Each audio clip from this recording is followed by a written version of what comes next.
오늘 10월 1일인데 오늘부터 신약 성경을 강해하지요. 1년 동안 성경을 한 번 읽기로 해서 이제까지 구약 성경을 1월부터 9월 말까지 한 거예요. 그리고 신약 성경을 오늘부터 강해하는데요. 그러고 보니까 지난 9개월 동안 구약 성경 4분의 3이 성경이 구약 성경이고요. 그 다음에 4분의 1이 이제 신약 성경이 남은 겁니다. 분량이 그렇게 되어지지요.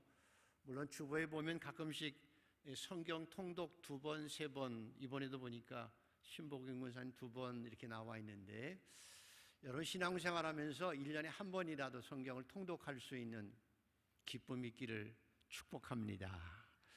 이제 3개월 만이라도 신약 성경이라도 통독하고 은혜를 충만하게 체험하게 되기를 소원합니다. 자, 신약 성경의 전체 내용, 내용은 단 한 가지입니다. 예수님께서 이 세상에 오신 목적이 뭐냐를 가르쳐 주는 겁니다.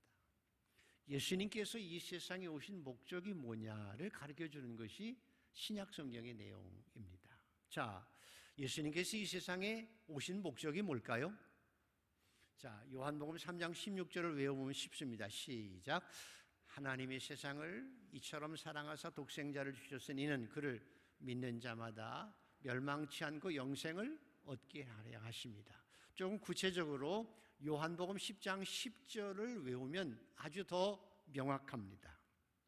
도둑이 오는 것은 도둑질하고 죽이고 멸망시키려는 것뿐이요, 내가 온 것은 양으로 생명을 얻게 하고 더 풍성히 얻게 하려는 것이다. 외워보죠. 시작. 도둑이 오는 것은 도둑질하고 죽이고 멸망시키려는 것뿐이요, 내가 온 것은 양으로 생명을 얻게 하고 더 풍성히 얻게 하려는 것이다. 믿어주시면 아멘. 예수님께서 이 세상에 오신 목적은 우리를 구원해서 영원한 생명을 주시기 위해서 오신 겁니다. 죄 때문에 타락한 인간이 죄의 본성 가운데 평생을 살아요. 죄 속에서 죄의 본성을 가지고 아둑바둑 살다가 결국은 하나님의 심판 속에 멸망받아야 될 인간들에게 예수님께서 십자가의 은혜로 죄를 다 용서해 주시고 우리에게 새로운 의의 본성을 대신 주시고, 죄의 본성 대신에 의의 본성을 주시고, 죄 때문에 멸망해야 될 우리들에게 영원한 생명을 주시기 위해서 이 세상에 오셨다는 것입니다. 아멘. 그래서 저와 여러분이 죽어도 외워야 될 성경 구절 있다고 했죠? 외워봅시다. 시작. 내가 진실로 너희에게 이르노니 내 말을 듣고 또 나 보내신 이를 믿는 자는 영생을 얻었고 심판에 이르지 아니하나니 사망에서 생명으로 옮겼느니라. 믿어지시는 분은 아멘. 이것이 예수님이 이 세상에 오신 목적이라고 신약 성경은 설명합니다. 그래서 오늘 마태복음 시작하면서 4장에 주님께서 이 일을 해서 오셔서 이 일을 하시길 원하셨는데 사실 순탄하지 않았음을 보여주고 있습니다. 하나님의 아들이시고 40일 동안 금식기도 하셨음에도 불구하고 그럼 됐지. 근데 성령께서 예수님을 사단에게 시험받기 위해서 데리고 가신 겁니다.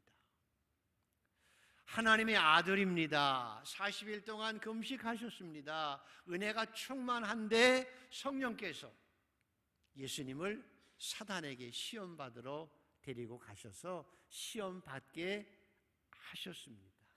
왜 그랬을까요? 하나님의 아들을, 성령 충만한 그분을 왜 성령께서는 사단에게 시험받게 하셨을까요?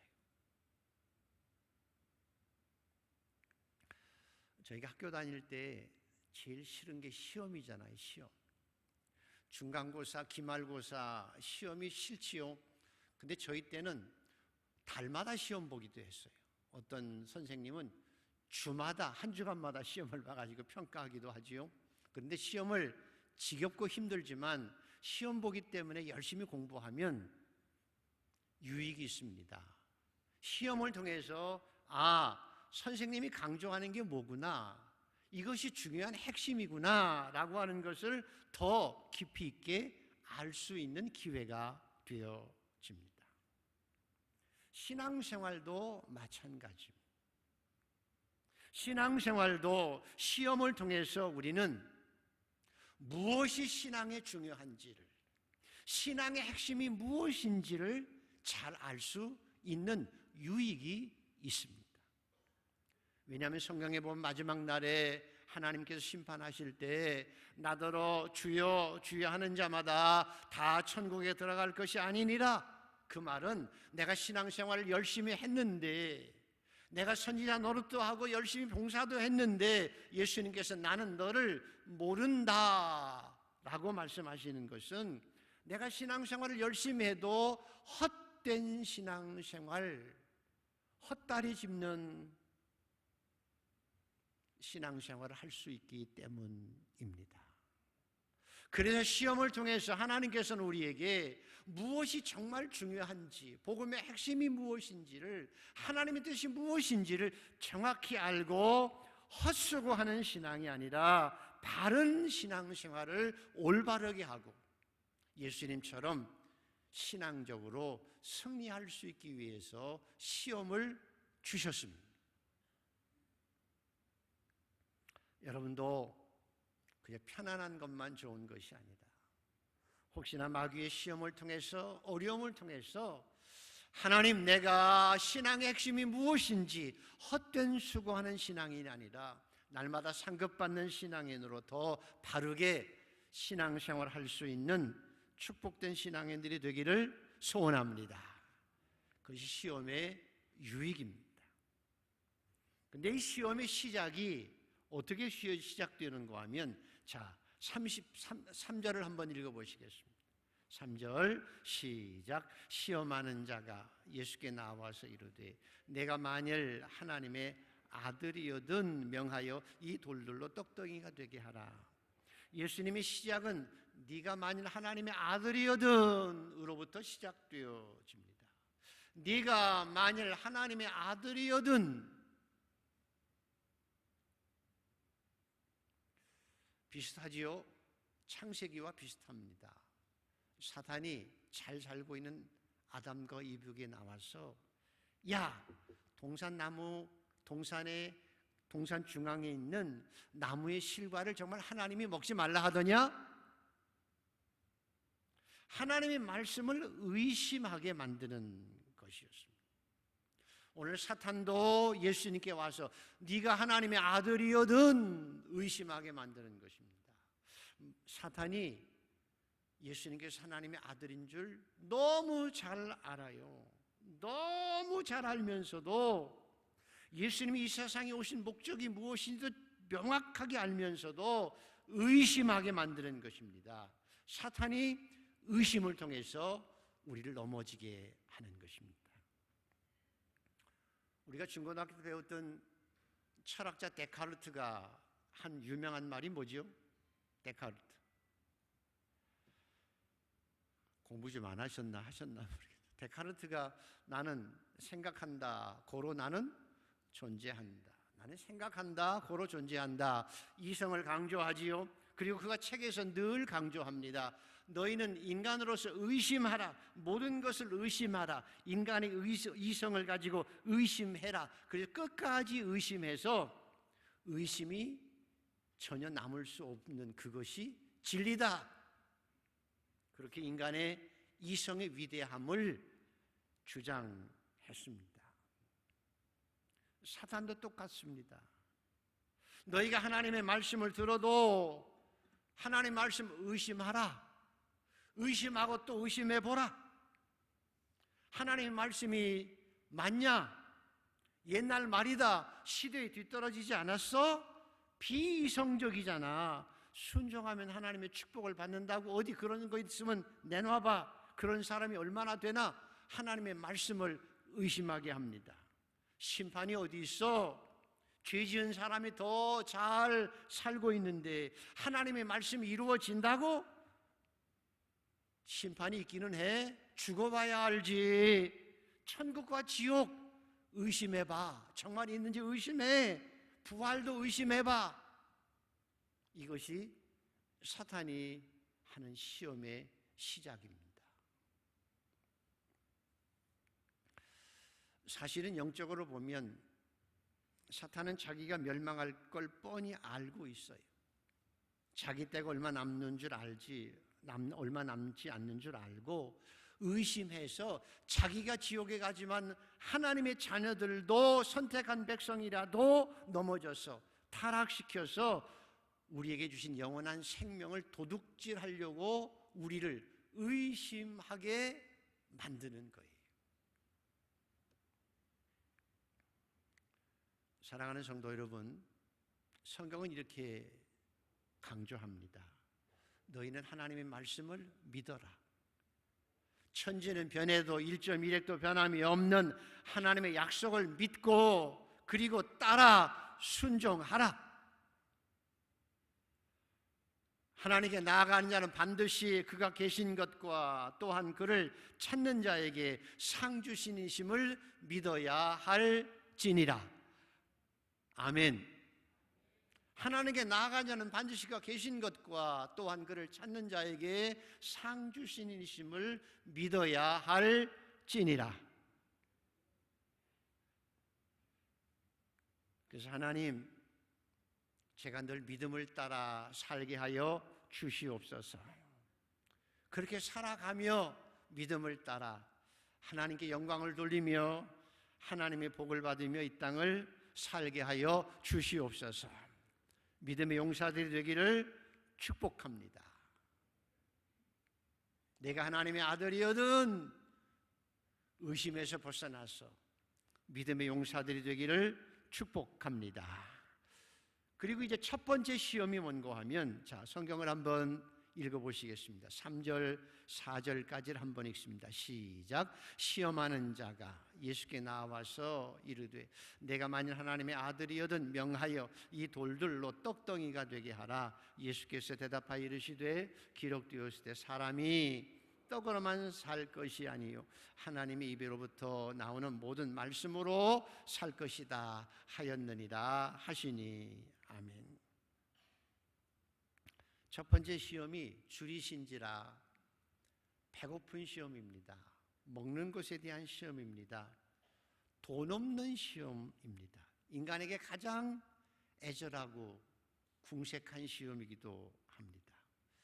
사흘 굶으면 남의 집 안 넘어가는 사람이 없다라는 옛말, 군자도 먹어야, 그리고 수염이 석자라도 먹어야 사는 것입니다.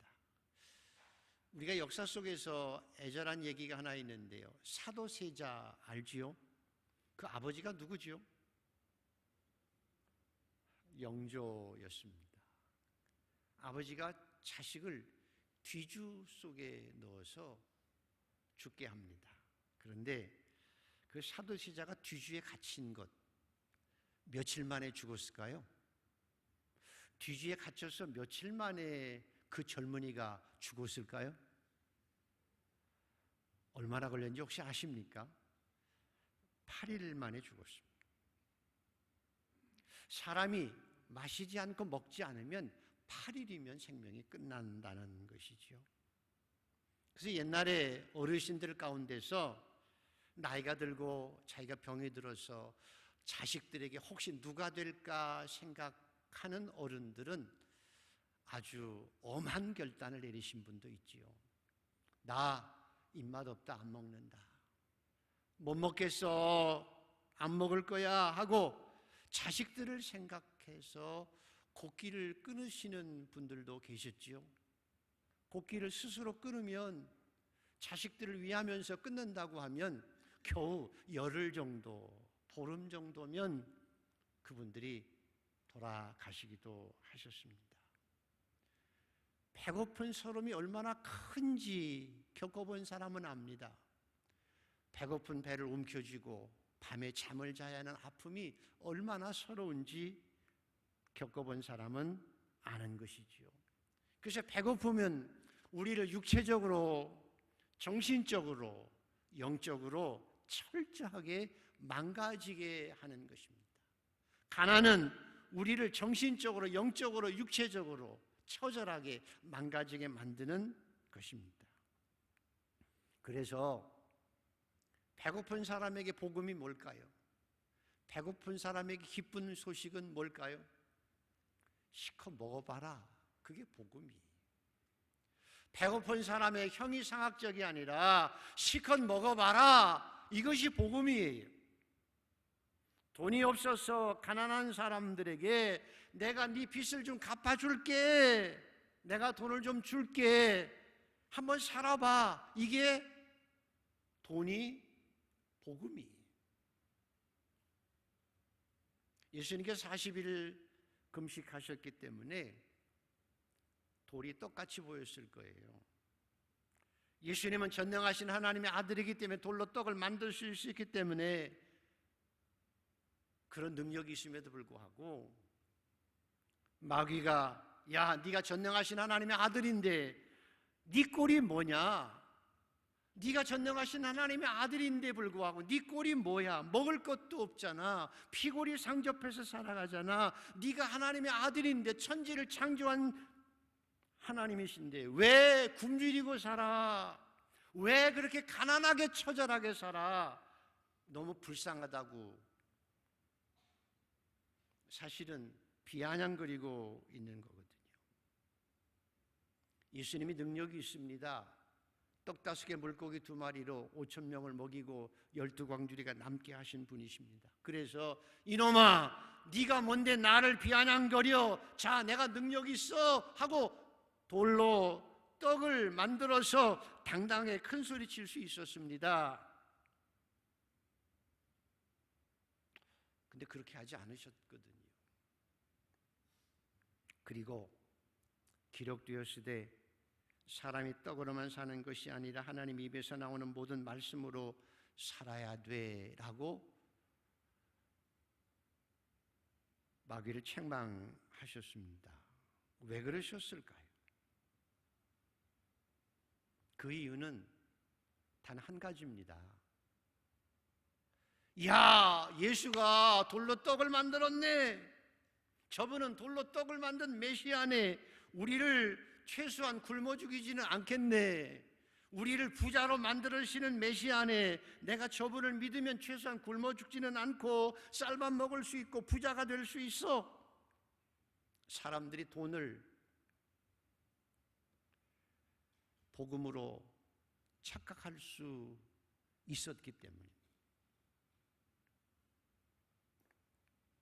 그래서 예수님께서는 아무리 초라해도 아무리 배가 고파도 당신이 십자가에 죽으시고 부활하심으로 새로운 영혼과 그 영생을 주시기 위한 그 복음을 하나님의 뜻을 이루기 위해서 돌로 떡을 만들지 않으시고 하나님 입에서 나오는 말씀으로 살아야 돼. 하나님의 뜻을 위해서 그렇게 하신 것입니다. 돈이 복음이 아니고 먹을 것만이 복음이 아니라는 것을, 예수 믿으면 부자가 되는 것만이 아니라는 것을 착각하지 않게 하기 위해서입니다. 현실 속에서 여러분 보십시오. 먹을 것이 얼마나 우리 인생을 좌우할 수 있는지를.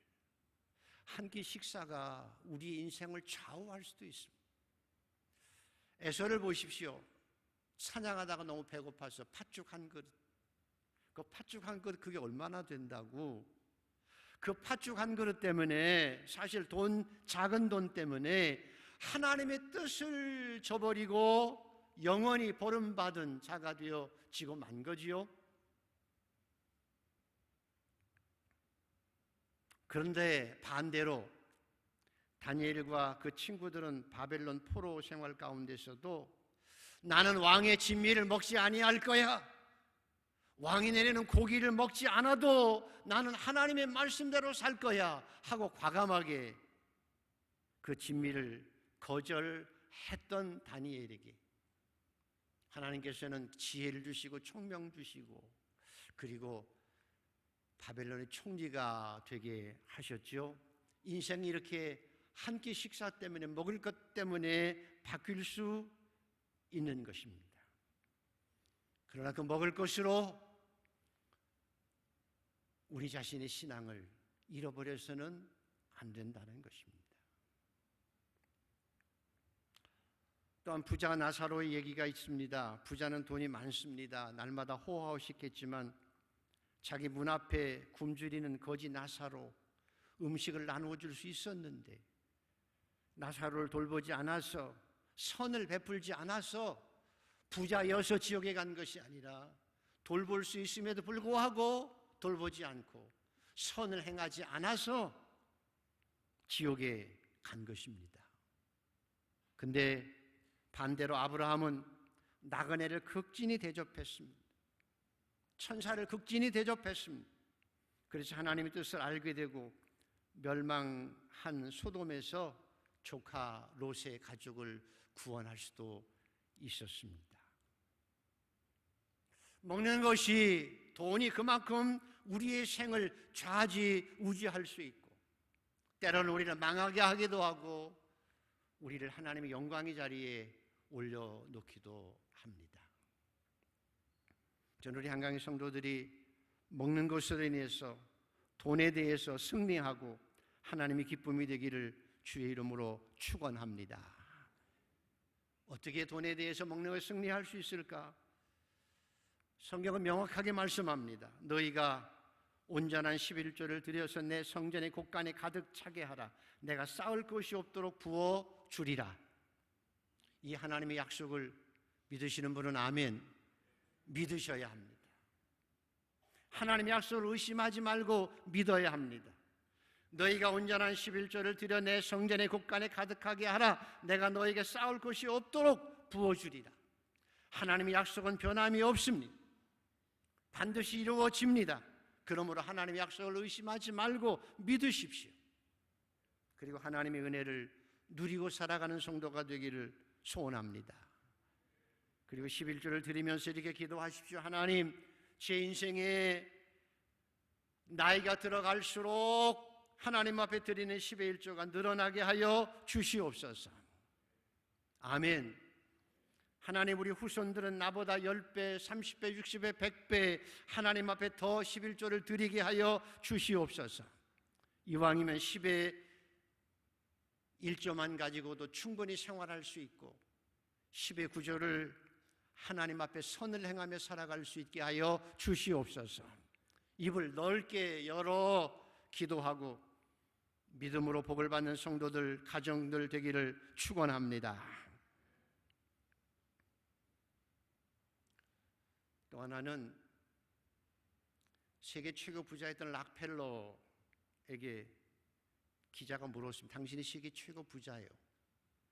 얼마만 돈이 더 있으면 만족하시겠습니까? 라고 물었을 때 뭐라고 대답했다고 그러죠? 조금만 더 있으면 좋겠다. 세계 최고의 부자도 조금만 더 있으면 좋겠다고 그랬어요. 그 말은 끝없는 인간의 탐욕을 이길 수 있는 사람은 없다는 것입니다. 지구의 모든 것으로도 인간의 탐욕을 채울 길이 없다는 것입니다. 그래서 허걱대고 살아갑니다. 어떻게 살아가야 될까요? 요즘에 세계 최고 부자는 아니지만 부자축에 들어가는 워렌 버핏은 목사님의 아들이었습니다. 목회자의 아들이었습니다. 아들이 잘나고 똑똑해서 너 목사 되어라 그랬더니 아버지, 저는 제 성품상 목사는 못 되고요. 돈 벌어서 하나님 영광을 드러내며 살겠습니다. 그래라. 그래서 세계 최고의 부자가 되어졌습니다. 그러나 부자가 되었어도 전에 부자가 되기 전에 소박한 삶을 그대로 살아갑니다. 작은 집에서 자동차 똑같은 거 타고 같은 이발소에 다니면서 똑같이 먹으면서 살아가는 것입니다. 그리고 그가 받은 복을 기부서약서를 통해서 이렇게 했습니다. 저는 재산의 99%를 자선단체에 기부하겠습니다. 제가 지금 1%를 가지고 살아가는 지금 내가 더 많이 사용한다고 해도 더 행복해지거나 편안해지는 않을 것입니다. 그래서 저는 이 99%가 다른 사람에게 더 많은 행복과 건강과 복지에 영향을 줄 수 있기 때문에 저와 내 가족은 이런 길을 걸어갈 것입니다. 탐욕을 채우는 길이 아니라 나누는 삶을 통해서 돈의 노예가 되지 않을 수 있습니다. 여러분 살아보셨지만 아무리 아끼고 살아야 되지만 아껴도 쌓지 못할 때도 있습니다. 아무리 내가 많이 쌓아놓고 부자여도 새 생명을 얻지 못하면, 구원받지 못하면 지옥에 가는 것입니다. 인생의 짧은 후에 결말이 가장 중요합니다. 그러나 주님께서 말씀하기를 지극히 작은 자에게 물 한 컵 대접하는 걸 내가 잊지 않겠다고 말씀하시고 보답하시는 그 주님을 기억하면서 저와 여러분은 워렌 버핏처럼 하늘의 보물을 쌓아가는 자로, 하나님 앞에 상급받는 자로 살아가는 복된 신앙인들이 되기를 축원합니다. 먹는 것에 대한 시험 치사해질 수 있습니다. 돈에 대한 시험 돈의 노예가 되어질 수 있으나 우리는 하나님의 선한 청지기로 상급받는 자로 이 땅을 살아가는 복된 신앙인들 되기를 축복합니다. 두 번째 시험입니다. 자, 그래서 5절에서부터 6절, 7절까지를 한번 읽습니다. 시작. 이에 마귀가 예수를 거룩한 성으로 데려다가 성전 꼭대기에 세우고 이르되 내가 만일 하나님의 아들이여든 뛰어내리라. 기록되었으되 그가 너를 위하여 그의 사자들을 명하시리니 그들이 손으로 너를 받들어 발이 돌에 부딪히지 않게 하리로다 하였느니라. 예수께서 이르시되 또 기록되었으되 주 너희 하나님을 시험하지 말라 하였느니라 하시니. 이 말은 여러분 번지점프 해보시면서 번지점프 안 해보셨습니까? 번지점프는 보통 물이 있는 데서 하는데 그냥 뛰어내리지요. 근데 예수님더러 너 번지점프 해봐. 그런데 다리에 줄 매지 말고 해봐. 그 얘기예요. 번지점프하면 줄을 매고 하면 할 수 있잖아요. 그런데 줄 매지 말고 해봐. 그래도 너는 하나님의 아들이니까 천사들이 쫙 받치고 있을 거야. 성경에 그렇게 돼 있어 라고 마귀가 사탄이 말하는 거예요. 근데 사실은 인용한 성경을 보면 시편 91편에는 네가 절벽에서 뛰어내리면 천사가 네 발을 받치겠다라고 한 것이 아니라 네가 어디로 가든지 천사들이 너와 함께 하시고 너를 지켜주겠다고 한 얘기예요. 사단이 말씀을 왜곡해서 싹 비틀어 가지고 자기 원하는 대로 이용한 것입니다. 사탄이 하는 일은 그렇게 하나님 말씀을 왜곡해서 사람의 마음을 유혹하고 훔치는 일을 사탄이 하는 거예요. 왜?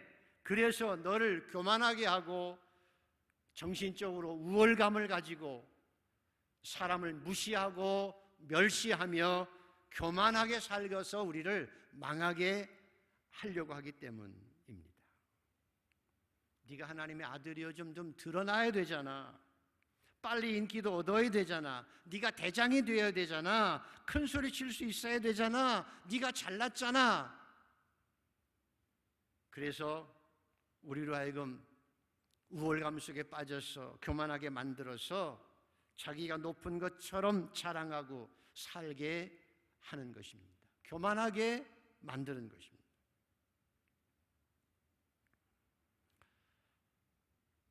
조심할 것이 있어야 되는 것은 뭔가 하면 높은 곳에 올라가면 더 조심해야 됩니다. 대통령이 되면 조심해야 되고 더 말 한마디라도, 장관이 되면 더 조심해야 되고, 사장이 되고 목사가 되고 장로가 되고 권사가 되면 교회 안에서도 말 한마디라도 조심해야 합니다. 왜냐하면 높은 자리에 올라가면 힘이 있으면 자기가 우월해졌다고 생각하고 교만해져서 사람을 무시하고 갑질하고, 그래서 넘어질 수 있기 때문입니다. 하나님께서는 교만한 자를 대적하신다고 말씀합니다. 겸손한 자를 높이신다고 말씀합니다. 여러분, 사탄의 시험에 넘어가지 않을 수 있도록 높아질수록 더 겸손해지고 낮아져서 더 아름답게 섬기는 성도들 되기를 축복합니다. 더 높아질수록 겸손해져야 합니다. 내가 좀 능력이 있을수록 잘난 척하지 말아야 됩니다. 그것 때문에 사람들이 상처받을 수 있기 때문입니다. 사도 바울은 처음에 은혜 많이 받았을 때는 자기가 사도 중에 최고라고 생각했습니다. 나이가 들어가 점점 신앙의 연륜이 깊어질수록 중간에 가다가 나는 사도들 중에 가장 연약한 자야. 나는 성도들보다도 더 연약한 자야. 그리고 신앙이 깊어질수록 점점 더 겸손해지고 더 낮아졌습니다. 이것이 신앙의 아름다운 모습입니다. 저와 여러분도 사도 바울처럼 신앙의 연륜이 깊어갈수록 내가 힘이 있을수록 능력이 있을수록 우울감 속에 빠져서 대장 노릇하려고 하지 말고 바울처럼 더욱 겸손하게 섬기며 하나님의 칭찬받는 면류관 받는 성도가 되기를 축원합니다. 하나님께서 높임받는 여러분이 되기를 축복합니다. 마지막으로 세 번째 시험입니다. 자, 8절에서부터 10절까지를 같이 한번 읽습니다. 시작. 마귀가 또 그를 데리고 지극히 높은 산으로 가서 천하 만국과 그 영광을 보여 이르되 만일 내게 엎드려 경배하면 이 모든 것을 내게 주리라. 이에 예수께서 말씀하시되 사탄아 물러가라 기록되었으되 주 너희 하나님께 경배하고 다만 그를 섬기라 하였느니라. 영적인 타락에 대한 시험입니다. 처음에는 육신적인 시험, 물질에 대한 시험이고 두 번째는 정신적인 교만함과 우월감의 시험이고 마지막 세 번째는 영적인 타락에 대한 시험입니다. 사탄은 여러분을 영적으로 타락하게 만들려고 합니다. 자, 기억하십시오. 죄라고 하는 말은 하말티아라고 하는 말입니다. 하말티아라고 하는 말은 관역에서 벗어났다는 것을 의미합니다. 영적인 타락이란 사람이 개판이 되는 것도 있지만 영적인 타락이란 우리의 신앙의 초점이 하나님에게서 벗어난 것이 영적 타락입니다. 요즘 말로 말하면 우리의 삶의 우선순위가 뒤바뀐 것을 영적 타락이라고 말합니다. 우리가 제대학 때 소중한 것을 먼저 하라는 스티븐 카비의 책을 읽었는데 경영학의 원리에 대한 얘기가 나옵니다. 큰 항아리가 하나 있고 큰 돌, 작은 돌, 모래, 물이 있는데 그걸 다 채우길 다 넣는 원리입니다. 어떻게 해야 될까요?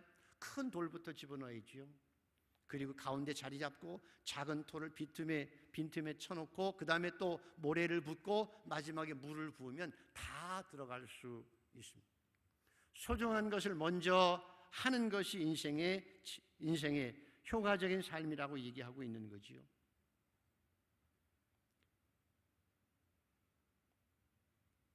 영적으로 타락은 우리의 삶의 우선순위가 바뀐 것을 의미한다고 얘기했죠. 여러분에게 오늘 물어야 됩니다. 스스로. 여러분의 인생에서 가장 소중한 것이 무엇이냐는 것입니다. 여러분이 가장 소중하고 생각하고 살아가는 것이 무엇이냐는 거죠. 여러분의 삶의 우선순위가 어디에 있냐는 것입니다. 오늘 대답해 보시기 바랍니다. 여러분의 인생에서 가장 소중한 것이 무엇이며 삶의 우선순위가 무엇이냐는 것입니다. 하나님, 내 인생의 우선순위는 하나님 중심으로 사는 것입니다 라고 대답할 수 있기를 바랍니다. 뭐라고요? 내 인생의 우선순위는 하나님 중심으로 살아가는 것입니다. 하나님, 내 인생의 우선순위, 내 삶의 목적은 하나님 중심으로 살아가는 것입니다. 그래서 내가 교회 중심으로 살아갑니다. 왜? 내 인생에 하나님을 예배하는 일이 가장 소중하다고 믿기 때문입니다.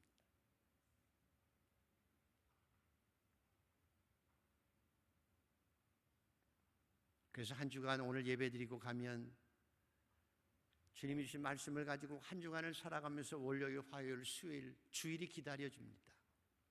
토요일이면 온갖 정성을 다해서 주일을 사모하고 살아가는 것이 하나님 중심으로 살아가는 것입니다. 모든 것을 시작할 때 예배를 시작합니다. 아침에 새벽에 일어나서 예배드리러 오는 것입니다. 하루를 첫 시간을, 가장 소중한 시간을 주님의 임재를 체험하고 주님과 함께 동행하며 삶을 살아내는 것입니다. 물론 새벽에 교회당에 와서만 하나님의 임재를 체험하는 것이 아니나, 그러나 나는 하루의 생명을 주신 하나님 앞에 감사하고 나는 하나님 중심으로 살아가기 때문에 나의 가장 첫 시간을 주님 앞에 교제하는 일부터 시작하는 것입니다. 그래서 새벽에 나와서 기도하는 것입니다.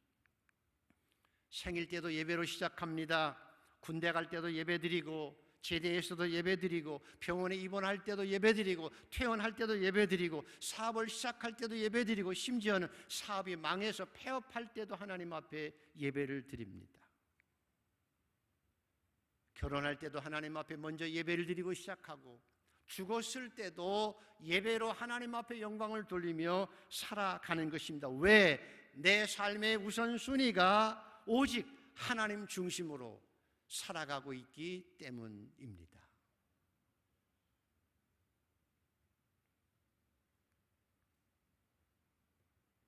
여러분의 삶의 우선순위가 정녕 하나님 중심이 되기를 축복합니다. 미 캘리포니아에 있는 트레이시에 있는 아마존 물류센터가, 유명한 아마존 물류센터가 있는데요. 그 물류센터에서 선반에 있는 물건을 이렇게 픽업해서 배달차까지 이렇게 전달하는 것이 사람이 아니라 로봇이 한답니다. 그 로봇 이름이 키바라고 하는 로봇인데, 그 물류센터 안에 3,000대의 로봇이, 사람이 아니라 3,000대 로봇이 움직인다고 그래요. 놀라운 것은 저와 여러분이 핸드폰이나 집에서 컴퓨터로 인터넷을 통해서 아마존에 상품을 딱 구매를 해서 결제 딱 하면 아마존 물류센터에서 키바 로봇이 움직인답니다. 그래가지고 가서 상품을 찾아서 배달하는 사람까지, 그 차에까지 실는 시간이 얼마나 걸릴 것 같습니까? 여러분이 이거 주문을 하면 아마존 물류센터에서 상품을 배달차까지 싣는 시간이 얼마나 걸릴 것 같습니까? 놀라운 것은 사람이 하면 한 70분 걸리는데 이 로봇은 15분 만에 그 일을 해낸답니다. 15분.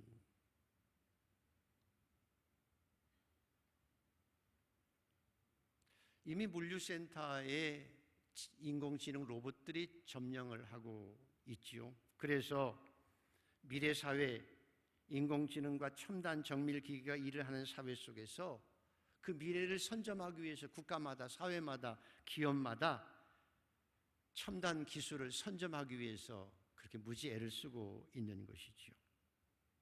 자, 말씀을 마칩니다. 여러분을 지배하고 있는 것이 무엇일까요? 여러분의 마음을 선점하고 있는 것이 무엇입니까? 사단이거나 의심이 되어서는 안 됩니다. 사단은 우리를 무너지게 합니다. 우리를 망하게 합니다. 그래서 하나님을 믿지 못하게 합니다. 세상에 돈이 힘이야 돈 벌어서 큰 소리치고 떵떵거리고 살아봐. 성전에서 뛰어내려봐. 슈퍼맨처럼 인기 있고 대장처럼 살아봐. 정신적인 우월감 속에서 교만하게 살아도 돼 라고 강조합니다. 나한테 한번 절해봐. 무슨 수단과 방법을 써서라도 네 자신의 이익과 영광을 위해서 한번 살아봐. 신앙생활을 하되 주일에만 취미 생활 하듯이 교회를 다녀도 돼 라고 우리에게 속삭이는 것입니다.